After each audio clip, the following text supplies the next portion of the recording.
대한민국이 지금 두려워서 세운 거고, 그 전에 지금 비무장지대에 장거리 미사일을 유사시에 발사하기 위해서 지었습니다. 반지하식으로 줬거든요. 저는 2군단 15사단 민경대대 27피 보위부 상교 중위로 근무하다 대한민국 1사단 지피로 기순한 이철우라고 합니다. 반갑습니다. 그래서 보위부라는 거는 솔직히 민경대대 안에서 지피 안에서 대한민국에 대한 한상을 가지거나 넘어가려는 그런 군인들을 미리 전에 잡아내야 돼요. 그래가지고 넘어가면 큰일이기 때문에 그런 군인들을 정보원을 시켜서 40명 중대 정보원이 9명이거든요. 9명으로부터 정보 업무를 받아서 그런 위험 요소가 있는 군인들은 빨리빨리 색출을 해서 뒷부분대로 보내버리고, 또 먹는 문제가 심각하기 때문에 애들이 이거 완전 부장을 하고 있거든요. 총탄 120발, 수류탄 뭐 다 갖고 있기 때문에 화가 나면 막 던지고 그래요. 그런 사고가 많이 일어났거든요. 그래서 그런 사고가 일어나지 않게 미연에 방지하는 그런 일을 했댔습니다. 북한에도 많이 있었습니다. 근데 그 제가 소대장이나 그래가지고 소대장이나 정치도원이 막 욕을 하거든요. 말 안 듣는다고 막 이렇게 욕을 하면 제가 또 식당으로 데려가서 제 밥을 먹이면서 왜 그래서 소대장이 내 이제 소대장 만날 테니까 너처럼 국무생활 잘하는 애가 어딨어. 진짜 화가 나네. 이렇게 하면서 이제부터 빠짐없이 자료를 딱 적어가지고 나한테 가져와. 그럼 소대장 대한 자료 막 가득 적어가지고 오는 거예요. 매일 소대장 이렇게 말했습니다. 이렇게 말했습니다. 그럼 저야 속으로 좋죠. 자료를 또 받으니까. 좋으면서도 알았어요. 내일 또 엉덩이 이렇게 토닥여주고. 이래야지. 저는 감싸는 일을 해야지. 서대장이 정치도원 그럼 제가 못 본 척하면 화가 나 술탄 던져서 뭐가지예요. 또 안아주고 이래가지고 사고 안 나도록, 지피 안에 사고 안 나도록 그런 일을 하는 거예요. 기무사입니다. 와서 물어보니까 대대 기무반장이 있더라고요. 대대에 한 명 있더라고요. 근데 옛날에는 보안사 기무사가 있지 않았습니까? 근데 이게 민주화 이렇게 되면서 이런 게 약해졌는데, 북한은 지금 독재 국가니까 보위부 쓰레기 이렇게 띄우고 있습니다. 제가 원래 민경대대 군인들은 보위부 지도원이라 그러면 속을 제대로 안 줍니다. 그러니까 군 사단장, 정치지도원 이런 사단에서 고급 간부들이 내려와도 철책성 나가도 보위지도원 보고 나오지 말라고 합니다. 제가 정치지도원 같이 나가겠다. 그냥 보위지도원은 로군기입니다. 로군기. 말하는 내용을 머릿속에 다 기억을 해야 되거든요. 그러다 보니까 그런 좀 우스운 일도 있었고, 제가 군인들한테도 좀 이렇게 좀 다가가야 되는데 보위지도원 직무 때문에 다가가지 못한 그런 슬픈 일이 많았습니다. 그것 때문에 군인들하고 좀 멀어진 일들은 많았죠. 보위지도원이란 그 직책 때문에 서로가 서로를 못 믿고, 그러다 보니까 군인들이 저거 보위지도원은 멀리 해야 된다. 저 보위지도원에 걸리면 안 된다. 이런 생각 항상 가지고 있는 거죠. 명령은 그거는 명령은 아니고요. 솔직히 명령이라고 하면 북한에서 김정일이 명령이 내려왔습니다. 중대발전소를 만들어라. 근데 중대발전소라는 게 솔직히 발전소를 지으려면 세멘트가 있어야 되거든요. 근데 세멘트가 없으니까 석회로 해서 세상에 세계 어느 나라 석회로 해서 세멘트 언제를 만드는 나라는 북한밖에 없습니다. 그래서 나무를 몇 개 겠다가 도랑물을 막고 거기다 돌 겠다 얹고 거기다 비닐방막 있지 않습니까? 물이 새지 않게 비닐방막으로 막았거든요. 그다음 물기를 냈고, 그다음에 낙차 있지 않습니까? 낙차 돌아가게끔 그 나무에서 다 조립해서 떨구는 것까지 했는데, 문제가 돌이 아닙니까? 그럼 주변 마을 내려가서 돌담을 계속 도둑질해 오는 거예요. 군인들 새벽에 잠 못 자고 도둑질 올라오면 다음날 주민들이 10명씩만 못아붙고 올라와요. 우리 돌담 다 없어졌다. 인민의 군대라는 게 이 우리 돌담을 다 어떻게 했냐고. 돌담이 어디 있긴 언제 들어가는데. 그렇게 해가지고 그 돌담을 갖다 만들었거든요, 발전소를. 근데 전기불을 받습니다. 25W짜리 열통 있지 않습니까? 전등을 해서 1시간 보니까 물이 다 빠지더라고요. 그래서 한 일주일 정도 본 것 같아요. 근데 장마 한번 타고 오니까 배멘트로 만든 게 아니고 돌로 이렇게 해서 비닐방만 막아는 싹 쓸어 내려가니까요, 없어졌는데 또 막아야 돼요. 그거 가서 또 막아야 돼요. 돌 내려간 돌을 세상에 그 김정일이 어이없는 명령 때문에, 그것 때문에 엄청나게 고생을 했고, 또 두 번째는 뭐냐면 개성공단을 지으면서, 개성공단은 북한에서 삼성전자나 같은 회사 됐습니다. 그 한 명이 일을 하면요, 내 가족이 흰쌀밥에 아예 기름 탁 쳐서 아예 먹는 거 기탕 없이 먹고 살았거든요. 그럼 그런 데서 사람들이 먹고 살면 단번에 한상을 가지는 거죠. 개성공단 물건이 좋죠. 배급은 쌀밖에 안 줘도 월급은 북한에서 다 가줄 거예요. 막대한 수익을 얻었어요, 김정일이 그때. 그러면 쌀 몇 킬로 주면 40kg 주고 콩기름 주고 기름 설탕 주고 하는데, 그거마저도 사람들이 좋다고 말 못하면 입을 막는 거잖아요. 그래서 김정일이 뭐라고 그랬냐, 개성공단에 대한 한상은 죽음이다. 한상을 가지지 말라. 명령을 또 떨궈버렸어요. 그래서 사람들이 한쪽으로 생각을 하죠. 그리고 군인들이 말하는 게 개성공단 진짜 물건도 좋고 배급 잘 나오는데 이렇게 마지막에 융화를 시키는 거예요. 왜 한상을 가지면 안 되니까. 누굴 장난쳐? 뭐 이렇게 이런 식으로 대한민국을 비꼬는 거죠. 그래서 그때 생생하게 생각이 나는데 대한민국이 이렇게 좋고 이렇게 배급을 주고 이런 거를 북한이 아마 전체적으로 이렇게 했으면 북한이라는 사회는 주민들이 막 김정일도 좋다고 난리를 칠 거 아니에요. 근데 그런 걸 못 해주니까 김정일은 그런 게 주민들한테 퍼지면 자기가 위험하니까 사전에 이렇게 방지시키느라고 그런 명령을 내려보냈더라고. 또 세 번째는 뭐냐면 치약을 쓰면 되는데 갑자기 소금으로 양치하라고 명령이 떨어졌어요. 김정일이 명령이 떨어졌는데 소금으로 양치하니까 이 몸이 튼튼해지고 치아가 그렇게 좋대요. 근데 북한군 고급 때는 소금이 이렇게 돌소금이거든요. 이걸 그랬다 입을 쑤시니까 애들이 피투성이 되는 거예요. 이 몸이 다 찢어지고. 근데 끝에서는 장교들 치약을 몰래 짜서 치약으로 하고 밑에는 병사들은 이거 하고. 야, 그때 뭐라고 그러지 않습니까? 애들이 지도원 동지랑 정치도원 동지는 치약으로 하고 우리는 이거로 하고. 이건 뭐야? 그러다 자연스레 한 달인가 두 달인가 쓰다가요 자연스레 치약으로 다시 바뀌더라고요. 이런 어이없는 명령들 때문에 군인들이나 상당히 피곤한 적이 많았죠. 명령 같지도 않은 명령 때문에 그 국민들이 어떡하나 이 독재에서 벗어나지 못하도록 하기 위해서 그런 명령을 주는 거고. 어째 제가 북한군에 있을 때 저 15사단 있을 때 제일 힘들었던 적이 이제 유튜브에서 말씀드린 그 일당백 돌입니다. 거기 일당백이란 게 뭐냐면 1963년도 2월 6일 김일성 종합대학 다니던 김정일하고 같이 이군단 대덕산에 왔습니다. 근데 북한군에서 군복무한 사람들은 대덕산이라면 다 알거든요. 근데 대덕산에서 뭐라고 말했냐면 김일성이 일당백으로 무장시켜서 미국 놈들과 한국 계례군을 쳐부술 때 대한 그런 명령을 내립니다. 그래서 군인들이 바위에 새기는 거예요. 일당백하고 군복무를 더 하겠다. 우리 일당백으로 준비하자 해서 대덕산이 일당백의 고향입니다. 근데 그 문제는 그 돌덩이가 바위돌에다 생겼는데 비 올 때 장 맞으면 그 사태에서 돌이 넘어갈 뻔한 거예요. 근데 돌이 넘어가서 깨지죠. 그러면 사단장부터 아예 싹 다 군단장도 어떻게 될지도 모르는 사단장까지는 뭐 싹 다 모가진 거는 뻔하니까 연대에서 갑자기 그 중대에서 돌이 넘어간다 하니까 사단에서 비상 걸려서 우리 있잖아요. 하사급 이상은 뭐 장교까지 100%다 600명이 때 올라갔어요. 거기 올라가서 바술에 그 해가지고 돌로 묶고 이렇게 해서 돌을 잡아당겨서 돌을 살렸거든요. 그 다음에 돌담 다 쌓고 했는데 해마다 장마철에는 그 돌이 넘어가면 안 되니까 그 돌 지키느라고 신발 항상 신고 군복도 못 벗고 비 오는 날에 그렇게 하고 있어야 되니까 상당히 고통스러웠죠. 그래서 저 이번에 수해 현장 날 때 막 김정일이 막 이렇게 보트 타고 다니잖아요. 전 그런 돌부터 치웠으면 좋겠다. 그런 생각을 했습니다. 국민들을 위하고 뭘 위하면 자기 말 한마디가 뭐라고. 잠도 못 자겠고 바위돌 하나 지키고 600원 사단이 동원돼야 되고 군단이 동원돼야 되고 그렇게 해야 되는지 그거 참 너무 기가 막히더라고요. 이건 진짜 좀 세월이 좀 10년 좀 지났기 때문에 제가 말씀드리는 건데 이번에 지금 북한이 1군대 1사 31사 쪽에 지금 담벽을 세우지 않았습니까? 근데 거기 담벽을 세운 거는 대한민국이 지금 두려워서 세운 거고 그 전에 지금 비무장지대에 장거리 미사일을 유사시에 발사하기 위해서 그 탄두를 미리 전에 적재할 그 갱도를 지었습니다. 반지하식으로 갱도를 줬거든요. 그래서 그거를 지을 때 그 부실공사라고 제가 말씀드린 게 철근이 그 세멘트가 엄청 빼돌렸어요. 자, 다 숨겨가지고 빼돌리고 세멘트가 개성은 시멘트가 나는 고장이 아니고 아예 없습니다. 세멘트. 그러니까 고강도 세멘트로 해서 천정은 고강도 들어가야 되고 일반 벽체는 그냥 저강도로 그냥 지으면 되거든요. 고강도 세멘트로 들어가야 되는 적이 저강도였고 대한민국 순살 아파트라고 그러지 않습니까? 한때 이 순살 아파트 아무것도 아닌 거예요. 거기는요 한 대한민국이 한 60개에서 뭐 한 40개 들어갔다고 그러면 거기 한 25개 들어가나요? 그 정도로 줬다 보니까 반토를 지면 마지막에 안에 이거 나무로 버팀목 있지 않습니까? 일주일 내지 2주 있으면 운고되기 때문에 그때 그 버팀목을 빼러 들어갑니다. 20명이 딱 들어가려고 하는데 불이 아예 반토를 다 허물어진 거죠. 그러니까 왜 허물어졌냐? 이거 딱 따지니까 철근 다 부실하죠. 세멘트도 다 부실하죠. 이거를 연대에서 뽀이 알면서 그냥 보고를 그렇게 하는 거예요. 근데 그렇게 지금 보통 작가를 다 줘놓고 지금 한 거예요. 유사시에는 자기 지금 핵미사일을 한국군으로부터 요격당하니까 산 밑에다 바로 붙여가지고 쏘겠다는 거예요. 그럼 탄두가 있어야 쏠 거 아닙니까? 탄두는 미리 전 다 깼다 놓고. 근데 그런 창고마저도 지금 부실하다.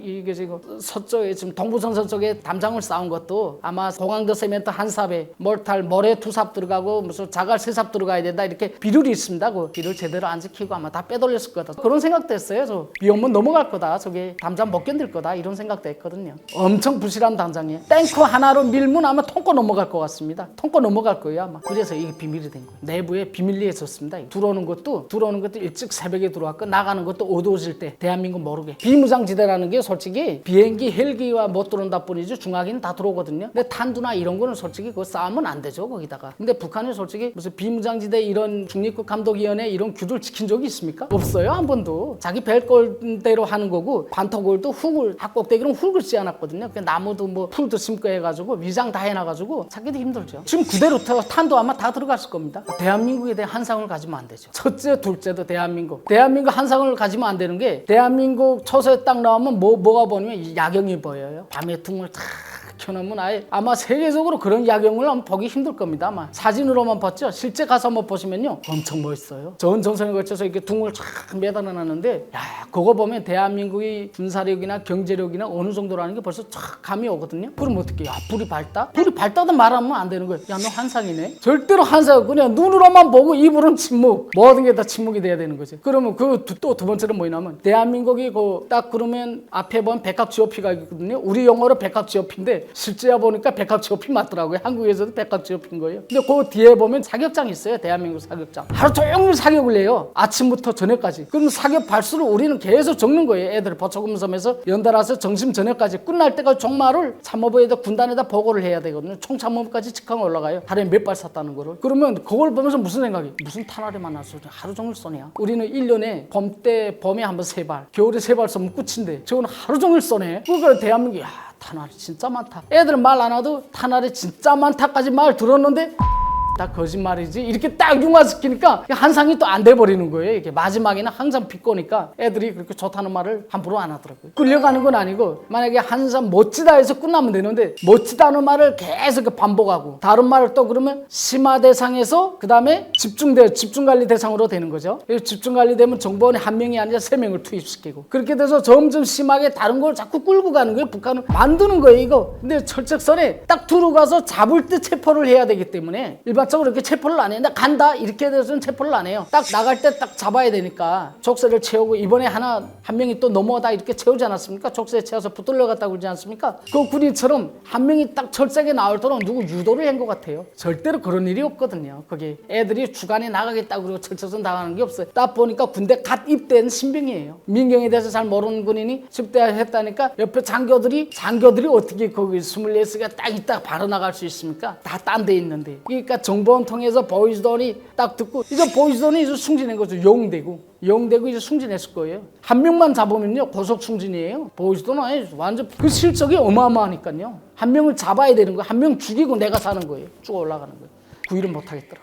뭐 군대가 나가면 뭐 그냥 뭐 다 도적대들 보내는 거죠. 왜 그러냐면요. 원래 도둑질이라는 게 북한 군부대가 있는 연마을은 그냥 초토화되는 게 원래 도둑질이에요. 왜냐면 군에서 공급이 돼야 말이죠. 공급이 안 되니까 저도 나갔거든요. 도둑질 나갔어요. 도둑질 딱 나갔는데 양식석이 집에 들어갔거든요. 양식석이 집 그 김치똑 팔라 들어갔어요. 근데 김치가 직급에 달라서 색깔이 틀려요. 잘 사는 집은 빨갛고 고기 들어가고 못 사는 집은 약간 빨갛고 아예 못 사는 집은 백김치예요. 그래서 야 오늘은 양식석 집을 털자. 그래서 딱 들어가는데 그 김치똑에서 딱 빼니까 빨간 김치가 있잖아. 나오니까 야 선임이 야 앉아 일단 먹고 보자 해서 둘이서 한 포기씩 먹었거든요. 구청 겨울날에 배고프니까 한 포기 꺼내서 막 먹었어요. 뚜껑만 먹었는데 야 손 좀 깊이요. 이거 고기 있는 거 아니야? 이거 막 두시니까 밑에 진짜 고기 있더라. 돼지 다리를 삶아가지고 있잖아요. 그거 그대로 넣은 거예요. 북한 잘 사는 집도 그 전통이에요. 잘 사는 집들은 원래 고기를 이렇게 넣는 게 또 자기네 전통이거든요. 그래 그거 꺼내서 비닐에다 우리 숨겨가지고 우리 둘이 따로 먹자. 예 알겠습니다. 이러고 딱 비닐에다 따로 포장하고 김치 한 팩에 배불리 먹고 그러니까 딱 중대로 들어왔는데 들어오다 보니까 김치 국물이 이렇게 떨어진 자국 있지 않습니까? 아침 석이가 왔더라고요. 양식 석인데 군대에서는 군인 창고장 하다가 힘 있으니까 군부대 양식 석이로 떨어진 거예요. 딱 와서 도둑질했다고 뭐라 하니까 야 저 보내 저 새끼 저거 어디 군대 3인 새끼 3인이라고 그러거든요. 민간인 보고 3인 새끼가 군부대 와서 지랄이야. 그러니까 그 놈도 군부대 양식석이라고 저 끝발 있으니까 사단장하고 정치위원하고도 친하거든요. 양식물자로 막 저 사단에다 제기해서 이 새끼들 너 문제 세운다. 문제 세우기 뭐 어떻게 문제 세워요. 그냥 자네 김치떡이 그렇게 빨간 게 탈로 나면 뭐 좋을 게 없으니까 그냥 그렇게 해서 넘어간 거죠. 하고 뭐 나무도 그렇습니다. 불 때는 나무도 솔직히 다 뗄감으로 해서 나무 밥을 하다 보니까 내려가서 그냥 군 울타리 있잖아요. 군인 장교도 울타리도 막 걷어오거든요. 우리 중대만 아니면 되는 거예요. 연대군 뭐 이거 상관없어요. 그래 벤치로 내려가서 다 이렇게 새사슬을 묶고 나온 거 떼고 그러니까 나무 하나로 그 그래야지 아침밥을 하니까 그런 도덕질, 이런 김치 도덕질 뭐 해서 아침에 빨간 반찬에 지간들한테 밥 이렇게 차려주면 너 식당 문 잘 서네 이런 얘기를 듣지 뭐 나쁜 소리를 안 듣거든요. 그럼 뭐 도덕질 안 할 수가 없어요. 근데 아마 북한군 나갔던 사람들 거의 99%가 다 도덕질 해봤을 거예요. 북한에서는 원래 쇠살창을 많이 대죠. 다 반범창 대죠. 유리를 못 대는 게 아니라 유리를 대봐야 도둑놈들이 들어오니까 일부러 안 대는 집들 많아요. 안 대고 그냥 쇠살창을 이렇게 대는 집들은 많거든요. 왜? 이 빠르로 요거 유리를 대면 밖으로 이렇게 있지 않습니까? 빠대로 이렇게 떼가지고 유리창 뽑고 그러니까 문 고리를 잡아당기고 들어오니까 이제 유리를 안 대고 그냥 빠대를 대고 유리를 안쪽에 약간 안쪽엔 대죠. 바깥에는 유리를 안 대고 그냥 살창으로 다 대고 그렇게 하는 것들이 많습니다. 하도 뭐 도둑질 당하니까 비닐이나 유리창 이런 거 잘 안 되죠. 아침에 일어나면 분주한 조용한 날이 하루도 없었으니까요. 북한도 보안원 있죠. 보안원 자체가 도둑놈들이죠. 도둑질한 거 자기네 뺏어가는데요. 야, 너 어디서 도둑질해? 이렇게 뺏어가고 어디 창고다 해놓고 막 싹 말이 없으면 자기네 가져가고. 그러니까 보안원 새끼들부터 다 도둑놈들이에요. 밑에 사람도 도둑질한 거 자기네 단속하는 것처럼 뺏어가고 자기네 먹고. 그래서 또 잘 사는 거 아닙니까? 걔네는 또. 도둑 위에 도둑 있는 거죠. 제가 원래 휴가를 갔을 때는 함흥시에 딱 들어갔을 때 함흥역에 내리니까 아줌마들이 많이 나와 있었어요. 알선하더라고요. 그때 5,000원이면 오전에 아가씨 데리고 계속 잘 수 있대요. 5,000원이면 또 오후에 하루 종일 잘 수 있대요. 그때까지만 해도 그래서 성병이 막 유행하고 그랬거든요. 함흥시 자체가 그런 게 유명했는데 이번에 제가 그 함흥시에서 넘어온 분하고 인터뷰를 해보니까 함흥시 그 구역 전체가 있더라고요. 집에서 제조를 하고 가면 집에서 냄새가 나더라고요. 저는 빈도 뭐 이런 얼음 같은 거 만들면 냄새가 난다는 거 이번 처음 알았습니다. 냄새가 나면 옆집 사람 신고를 한대요. 그럼 보안은 딱 집에 오지 않습니까? 집에 왔는데 우리 애가 집에 잘 살면 야, 너 신고하면 거기다 뇌물을 갖다 준 거. 절이 나오면 그냥 뇌물을 찔러준대요. 그럼 보안이 좋으니까 뇌물 받고 거기서 코 하나 한 코라고 그러더만요. 한 코 딱 김 쐬고 들어간대요. 김 이렇게 코에다가 김 딱 쐬고 들어가면 다음에 또 와서 한 번 쐬면 이게 중독이라니요. 이게 했던 사람이 얘기 들어보니까 4, 5일 동안 아무것도 안 먹었는데 힘이 부쩍부쩍 나오고 잠도 안 온대요. 그럼 약이 떨어지면 또 이렇게 되고 그러다 보니까 그 보안원들도 한 번 하고 가서 맛 좋잖아요. 그럼 다음날 또 온다는 거예요. 며칠 또 오고. 그럼 제가 그랬죠. 그러면 얼마나 많냐 그런 사람들이. 함흥시 거기 성천강구역 쭉 내려가서 대다수 다 그런 집들이에요. 다 안 하는 집이 없다. 그걸 집에서 제조해서 팔아야 생계가 그만큼 유지가 되고 또 북한 찾는 데가 중국 쪽에 그렇게 많다고 하더라고요. 이게 순도가 세계적으로 북한 일러준다네요. 또 90%가 넘는데요. 순도가 그렇게 좋대요. 그러다 보니까 제가 그랬죠. 그러면 이렇게 하면 총살하는데 그런 사람들 이번에 총살되지 않았냐. 아유 무슨 소리예요. 어리나 잡힌 거죠. 그러니까 그래서 붙들려 가지 않습니까? 그럼 붙들려 간 사람 뭐라고 하겠습니까? 야 대라 그러면 어느 보위원도 했습니다. 이럴 거 아닙니까? 그럼 그 보위원은 자기 살기 위해서 또 뇌물을 주고 빼내온다는 거예요. 그러니까 그렇지 못한 사람들이 돈 없는 사람들이 걸려서 마지막에 총살당한다. 힘 있고 빽 있는 놈들은 다 그 경찰 보위원 뭐 안 하는 게 없다. 다 하고 다 빠져나오고 힘없는 거지들만 한 코하고는 그냥 총살당한다는 거예요. 그럼 북한 사회가 이제 얼마나 엉망이. 그러니까 핵 때문에 망한다. 사람들 그래도 북한에 핵 있지 않냐. 북한에 핵 있으면 뭐하냐. 핵을 가지고 밑에 있는 사람들이 다 취해 있는데 김정은이 혼자 가서 단추 누르겠냐. 김정은 절대로 단추 누를 그런 담이 없는 사람이에요. 그 사람은 핵이라는 건 그냥 있잖아요. 동상이나 같은 거예요. 동상. 그냥 서 있는 동상이거든. 나 핵 가지고 있다는 그런 걸 사람들한테 각인시킨다 뿐이지 사용할 그런 담력이 없는 놈이거든요. 저 놈은. 그렇기 때문에 사람들이 그 밑에 사람도 움직여서 뭔가 이렇게 해야 되는데 밑에 사람도 다 중독되고 취해 있고 다 이렇게. 그러면 그 사람이 뭔 일을 하겠냐 이거예요. 그래서 저는 북한이 이제 점차적으로 가만히 있다 보면 이제 김정은도 그 주변 사람들을 위해서 이제 제거되겠다 이런 생각도 했었어요. 이게 올해는 못 간다. 70년 동안 이제 그만큼 해먹어서 사람들이 이제 정신 다 깰 대로 다 깼거든요. 이나 이런 것도 해보고 뭐 접해보고 대한민국 CD 뭐 DVD 다 보고 자본주의점 다 보고 꼭대기까지 지금 다 하는 거예요. 그러면 이제 김정은 정권이 언제까지 기맞고 그렇게 살겠냐. 그래서 핵보다 무섭다. 무섭다. 김정은도 어느 정도 선에서는 제거되겠다 이런 생각을. 그래서 제가 말씀드린 게 지금 을 위해서 뭐 투쟁을 한다고 하지만 밑에 있는 사람들 다 이제는 변질돼가지고 이런 상태니까 잡지를 못하는 거죠. 그거 밑에 있는 사람들 다 쳐봐요. 뭐 장성택처럼 뭐 기관총 다 쏴주게 해. 뭐 자기 혼자서 북한 정권을 혼자 끌고 갈 겁니까? 그건 못하는 거예요. 그래서 아무리 지시를 해도 밑에서 따라주지 않으니까 해볼 데가 없는 거예요. 그러니까 북한이 그냥 이제 점차적으로 온 북한이 이제 다 썰어 있는 거죠. 그렇게 보신다면 될 것 같습니다. 다 그렇게 쓰고 있어요. 말을 못했다 뿐이지 다 그렇게 쓰고 있습니다. 기득권층 몇 핵심 내놓고는요. 이렇게 둘레에 원형으로 한 바퀴 두 바퀴 뭐 이렇게 있다 보면 한 바퀴 내지 두 바퀴만 지금 김정은한테 충성한다 뿐이지 세 바퀴부터는 다 지금 다 바깥 지금 세상을 구경하고 있는 거라고 생각하시면 됩니다. 저는 대한민국에서 이제 좀 생활하면서 느껴보니까 대한민국이 법치국가예요. 법이 하도 많더라고요, 대한민국이. 북한에서 이나 밀수, 밀매 이런 사람들이 한 번에 왁 쓸고 넘어와서 대한민국을 뭐 어떻게 받아줘야 된다? 그럼 대한민국이 이제 법에 대해서 이제 간대한 나라는 아니지 않습니까? 그럼 이거 수습하기 위해서 어떤 방안이 필요되지 않을까 아마 세우고 있을 거라고 생각합니다. 전 그게 그냥 제일 걱정이죠. 그런 사람들을 다 안아서 어떻게 같이 가려고 하자면 다 들어온 사람들 감옥에 보낼 수는 없지 않습니까? 거기서 어떤 방법을 어떻게 세워서 계획을 어떻게 세워서 이 사람들을 어떻게 쓰고 이 사람들을 어떻게 쓰고 이런 거를 이제 다 계획을 세워가지고 통일 하나된 이제 한반도를 만드는데 좀 여러 가지 좀 계획이 좀 필요하지 않을까 그래서 그런 생각을 좀 했었습니다.